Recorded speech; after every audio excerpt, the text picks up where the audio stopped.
민주당 지도부가 다음 주 퇴임 2주를 남긴 트럼프 대통령의 탄핵 절차를 진행하겠다고 밝혔습니다. 대선 불복을 이어오던 도널드 트럼프 대통령이 처음으로 공식 패배 인정을 하면서 남은 정권 이양 작업에 귀추가 주목되고 있습니다. 조 바이든 대통령 당선인이 취임과 동시에 백신 접종 속도를 배가시키는 계획을 추진 중입니다. 뉴욕시의 코로나19 7일 평균 확진율이 9%를 돌파하면서 높은 감염률을 기록하고 있습니다. 어제 뉴욕시 브롱스에서 노후된 수도관이 파열되면서 인근 지역 주민들이 피해를 겪었습니다. 12월 한 달 동안 미국의 일자리가 14만 개가 사라진 것으로 파악됐습니다. 이 가운데 연방이민국은 H-1B 발급 규정을 최종 확정했습니다. 내 집같이 편안한 은행 뉴 밀레니엄 뱅크가 뉴저지 클로스터와 뉴욕 플러싱에 새로운 지점을 오픈하였습니다. 클로스터 570 피어먼트 로드와 플러싱 141 노던 블러바드에 위치한 새 지점에서 모든 금융 업무와 혼무 기지 상담도 함께 해드립니다. Member of FDIC and Equal Housing Lender.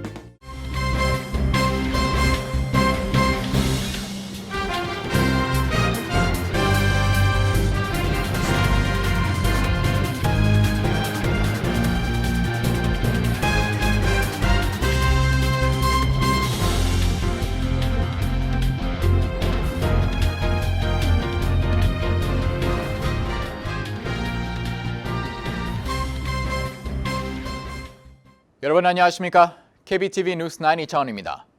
민주당 지도부가 반란 선동을 이유로 도널드 트럼프 대통령에 대한 탄핵을 밀어붙일 계획입니다. 민주당은 탄핵 절차를 다음 주 월요일부터 시작할 것을 검토하고 있다고 미 언론을 통해 밝혔습니다. 첫 번째 소식 김은지 기자의 보도입니다. 언론들은 민주당 소속인 낸시 펠로시 하원의장이 몇몇 절차를 생략하고 신속하게 탄핵안을 처리하는 방안을 고려하고 있다고 전했습니다. 앞서 지난 7일 민주당 지도부는 마이크 펜스 부통령에게 수정헌법 25조를 근거해 트럼프 대통령을 자리에서 끌어내리라고 요구한 바 있습니다. 하지만 펜스 부통령과 일부 강요가 이에 응할 기미가 보이지 않자 다시 트럼프 대통령을 탄핵하는 방안을 고려하고 있습니다. 미국 연방 수정헌법 25조는 내각 강요들이 협의해 대통령을 자리에서 물러나게 할 수 있는 절차를 규정하고 있습니다. 대통령의 임무 수행이 불가능하다고 판단되는 경우 부통령과 내각 과반이 대통령의 직무 수행이 불가능하다는 내용의 문서를 의회에 보냅니다. 그러면 대통령의 권한은 중지되고 부통령이 임시 대통령직을 수행하게 돼 사실상 대통령의 해임 효과를 낳는 것입니다. 민주당은 현재 이를 근거로 마이크 펜스 부통령에게 대통령 해임 절차 개시를 압박 중입니다. 요구에 불응할 시 의회가 두 번째 탄핵 절차에 들어가겠다는 배수진까지 친 상황입니다. 로이터 통신은 낸시 펠로시 하원의장이 오늘 도널드 트럼프 대통령이 핵공격 권한과 관련해 돌발적 적대 행위를 하지 못하도록 하라고 군에 주문했다고 이날 보도했습니다. 보도에 따르면 펠로시 의장은 이날 민주당 의원들에게 보낸 서한에서 마크 밀리 합참의장과 대통령을 통제하기 위해 가능한 조치에 관해 대화를 나눴다면서 이같이 전했습니다. 한편 오늘 트럼프 대통령이 오는 20일 열리는 후임 조 바이든 대통령 취임식에 참석하지 않겠다고 밝혔습니다. 트럼프 대통령은 이날 트위터에 취임식 참석 여부를 묻는 사람들에게 나는 1월 20일 대통령 취임식에 가지 않을 것이라고 전했습니다. 하지만 트럼프는 취임식에 불참하는 이유는 밝히지 않았습니다. 미국 역사에서 퇴임하는 현직 대통령이 후임자 취임식에 불참하는 것은 152년 만의 일입니다. KBTV 뉴스 김은지입니다. 도널드 트럼프 대통령이 대선을 치른 지 65일 만에 퇴임을 14일 남기고 대선 패배를 처음 공개적으로 인정했습니다. 위태로운 전국이 안정을 되찾고 정권 이양 작업이 순조롭게 진행될지 주목되고 있습니다. 트럼프 대통령에 대한 조기 퇴진 논의가 정치권을 중심으로 확산하고 퇴임 후 사법 처리 문제까지 거론되면서 새 행정부 출범까지 예측 불허의 상황도 배제할 수 없는 가운데 트럼프 대통령은 이제 이 회가 대선 결과를 인정했고 새 행정부는 1월 20일 출범할 것이라고 밝혔습니다. 사실상 처음으로 완전한 승복을 인정한 것으로 바이든 당선인의 승리를 선언한 의회의 결정에 불완전 승복을 한 데서 한 발짝 더 나아간 것으로 평가됩니다. 트럼프 대통령은 대선 패배 이후 2달 넘게 온갖 수단을 동원해 선거 결과 뒤집기에 집중해왔습니다. 작년 11월 7일 미 언론이 개표 결과를 토대로 일제히 트럼프 패배를 기정사실화하자 조작된 선거 프레임을 가동하며 자신의 승리를 주장했습니다. 한편 여론조사업체 YouGov가 유권자를 상대로 긴급 설문조사를 실시한 결과 응답자의 63%가 의사당 난입이 민주주의에 대한 위협이라고 답했습니다. 이런 응답 비율은 민주당 지지자는 93%에 달했고 무당파에서도 55%로 절반 이상으로 나타났는데 반면 공화당 지지자 4에서는 민주주의에 대한 위협으로 본다는 비율은 27%에 불과했습니다. 트럼프 대통령의 극렬 지지자들의 이사당 난입 행위에 대해 공화당 지지자들의 45%는 지지한다는 뜻을 밝혔고 반대한다는 응답은 43%에 그쳤습니다. 한편 지난 6일 도널드 트럼프 대통령 지지자들의 의회 난입 사태 대응 과정에서 부상을 당한 경찰관이 결국 사망했습니다. 의회 경비대는 성명을 내고 어젯밤 소속 경찰 브라이언 스캐닉이 근무 중 입은 부상으로 세상을 떠났다고 밝혔습니다. 스캐닉은 트럼프 대통령 지지자들의 의회 난입에 대응하던 중 이들과의 물리적 충돌로 부상을 당했고 사무실 복귀 후 의식을 잃었습니다. 스캐닉의 죽음으로 의회 난입 사건으로 인한 사망자 수는 총 5명으로 늘었습니다. 언론에 따르면 이번 의회 난입 사태 대응 과정에서 50명 이상의 경찰관이 부상을 당했으며 이들 중 15명이 병원에 입원해 치료를 받고 있습니다. 이와 함께 국회 이사당 경비를 책임지고 있는 의회 경찰서장이 오는 16일자로 사임할 것이라고 밝혔습니다. 스티븐슨 서장은 도널드 트럼프 대통령 지지자들의 의회 난입 점검 사태를 막지 못한 것에 책임을 지고 사임한다고 말했습니다. 그는 낸시 플로시 하원 의장이 자신의 퇴진을 요구한 후 사임을 발표했습니다. 조 바이든 대통령 당선인이 취임과 동시에 백신 접종 속도를 배가시키는 계획을 추진 중입니다. 김은지 기자의 보도입니다. 오늘 팍스뉴스에 따르면 조 바이든 대통령 당선인은 취임과 동시에 1차 백신 접종자의 2차 접종용으로 보관하는 모든 백신을 1차용으로 돌려 많은 사람들이 우선 백신을 맞도록 할 계획입니다. 도널드 트럼프 행정부는 1차 백신 접종자의 2차 접종을 보장하기 위해 백신 공급량의 절반 정도를 보관하도록 하고 있습니다. 그러나 일부 방역 전문가들은 출시된 모든 백신을 우선 많은 사람들에게 투여해 급증하는 코로나19 환자 발생을 줄여야 한다고 주장하고 있습니다.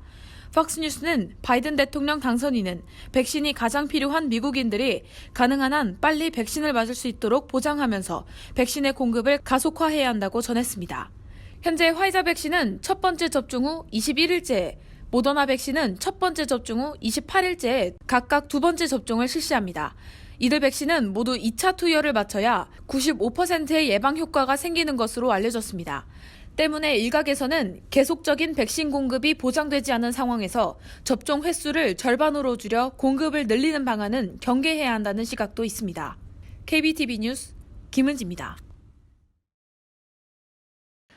빌드블라주 시장은 어제 7일 평균 확진율이 9.22%를 기록해 전날의 9.25%보다 약간 줄었다고 발표했습니다. 확진율은 1월 1일 9%를 기록해 12월 31일 8%, 12월 27일 7%에 비해 빠른 증가세를 보였으며 이후 9% 이상을 유지하고 있습니다. 빌드블라주 시장은 어제 273명의 입원 환자가 늘어났으며 하루 3,870명의 신규 확진자가 발생했다고 발표하면서 이는 여전히 높은 수치라고 밝혔습니다. 뉴욕시의 백신 대상 자격을 가진 시민은 현재 계속 늘어나고 있으며 이에 따라 뉴욕시는 5개 구에 12곳의 코로나19 백신 접종 장소를 더 늘릴 예정이라고 드블라주 시장은 밝혔습니다. 최초의 대형 백신 접종 장소 2곳은 일요일 10일부터 브롱스의 베스게이트와 브루클린의 브루클린 미군 터미널에서 개장합니다. 신설하는 백신 접종 장소들과 백신 지휘 분부는 지금은 가장 위험도가 높은 뉴욕 시민들에게 되도록 가장 많이 백신을 주사할 수 있도록 인프라와 내부 설비를 갖추고 있는 중이라고 시장은 설명했습니다. 한편 더메시의 뉴욕시 경찰청장이 코로나 바이러스 양성 반응을 보인 것으로 알려졌습니다.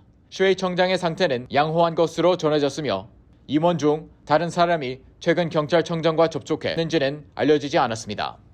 뉴욕시의 코로나19 사망자는 현재 25,362명에 이르렀고 총 확진자 수는 45만 4,133명이 되었다고 시 당국은 밝혔습니다. 미국은 어제 하루 동안 사망자가 4,085명에 달해 처음으로 4,000명을 넘었습니다. 어제 전 세계 사망자는 14,769명이며 미국의 4,085명은 그중 27.6%를 차지하고 있습니다.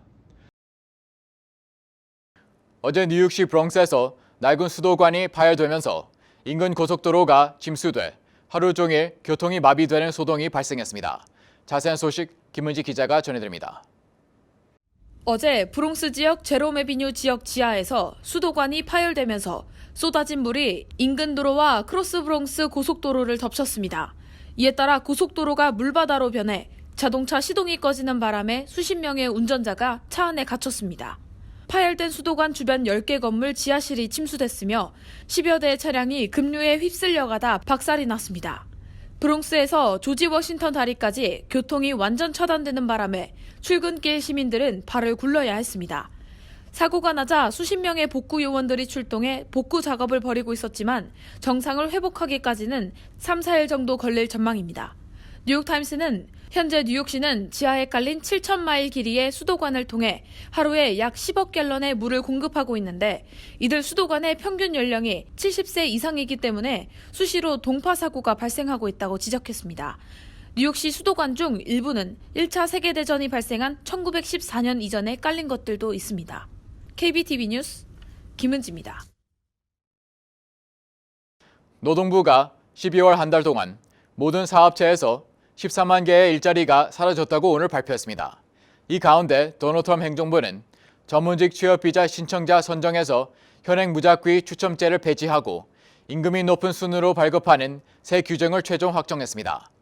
H-1B 직원 의존도가 높은 한인 업체들은 상당한 타격이 불가피할 것으로 보입니다. 정부 기관을 포함해 비농업 부문의 전 사업체 일자리 증감을 조사한 결과 민간 사업체에서 9만 5천 개, 정부 기관 4만 5천 개 등 14만 개 일자리 감소가 집계됐습니다. 미국은 락다운 조치로 정리해고와 직장 폐쇄로 3월과 4월 2달 동안 무려 2,200만 개가 넘는 사업체 일자리가 없어졌지만 이후 5월부터 경제 재가동에 일자리가 순증해 11월까지 7개월 동안 이어졌습니다. 즉 12월 감소는 8개월 만에 기록된 것으로 12월에는 전달에 비해 33만 개의 일자리가 늘어났으며 이는 10월에 65만 개, 9월에 71만 개에 비해 절반 규모였습니다. 그전 8월까지는 150만 개의 일자리가 새로 증가했었습니다. 실업률은 코로나19 직전 2월에 3.5%였으나 3월 4.4%로 상승한 뒤 4월에는 무려 14.7%까지 뛰어 대공황 이후 최대 수준에 달했습니다.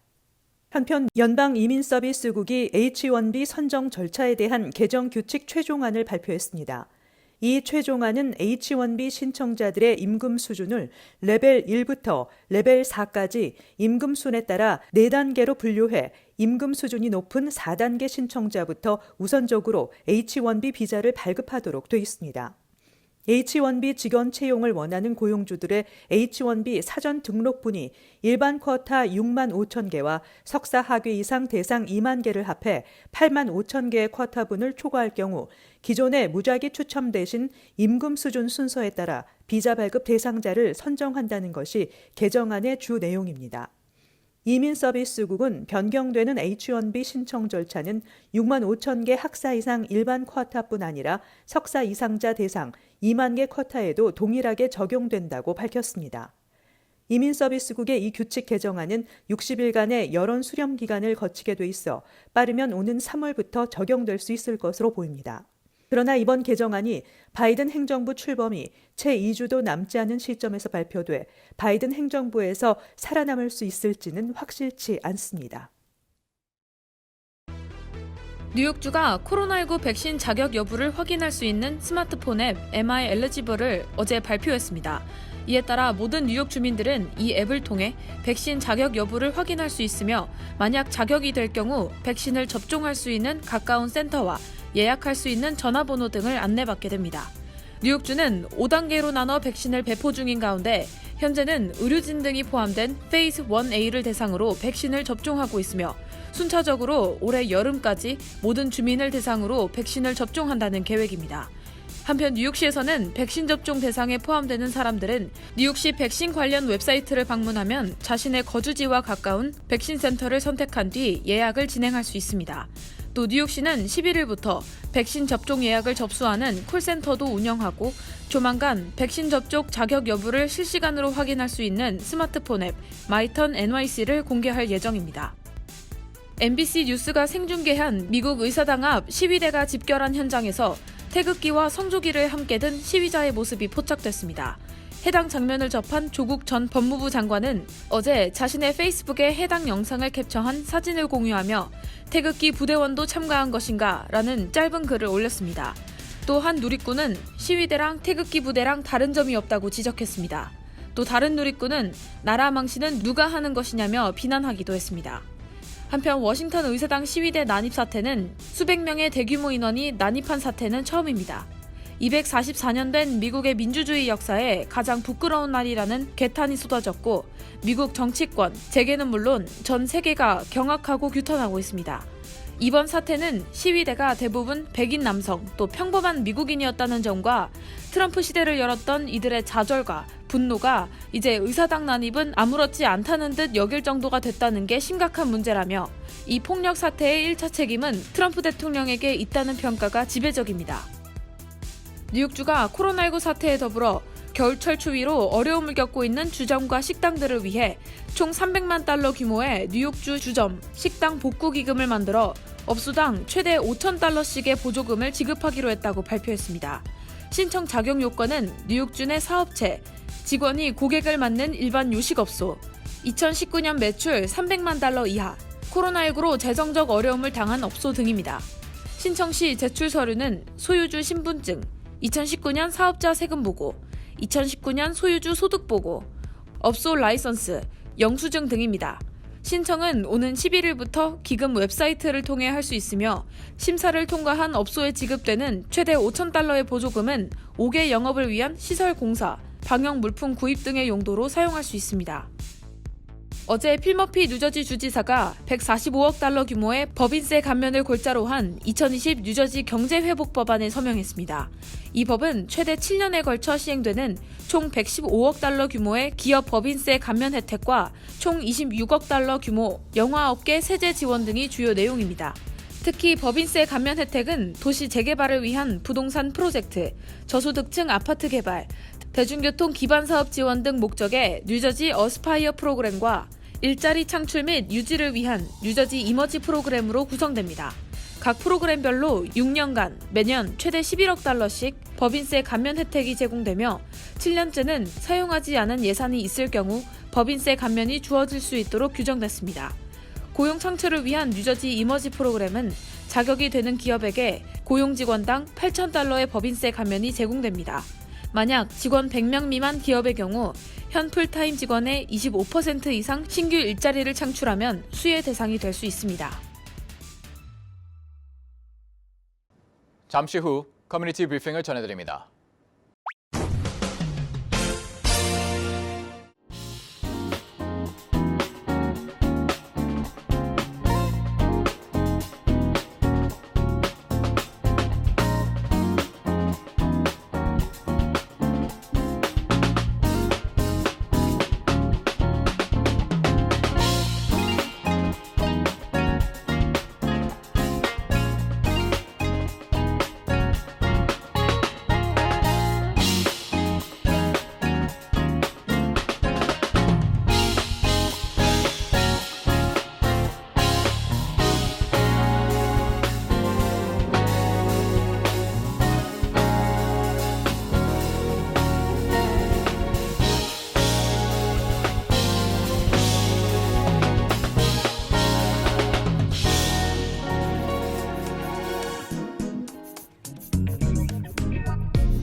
이어서 환율과 증시 전해드립니다.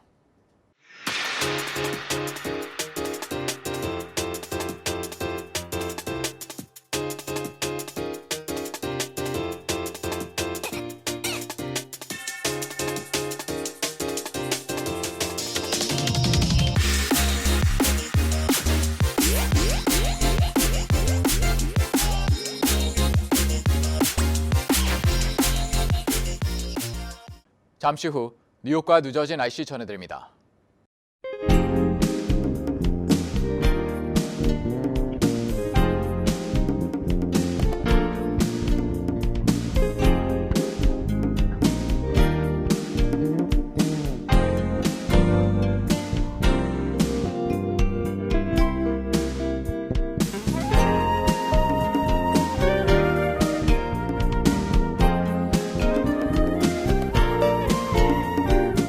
오늘도 KBTV 뉴스9을 시청해주신 여러분 고맙습니다. 저희는 언제나처럼 매일 밤 이 시간에 찾아뵙겠습니다. 편안한 밤 보내시기 바랍니다.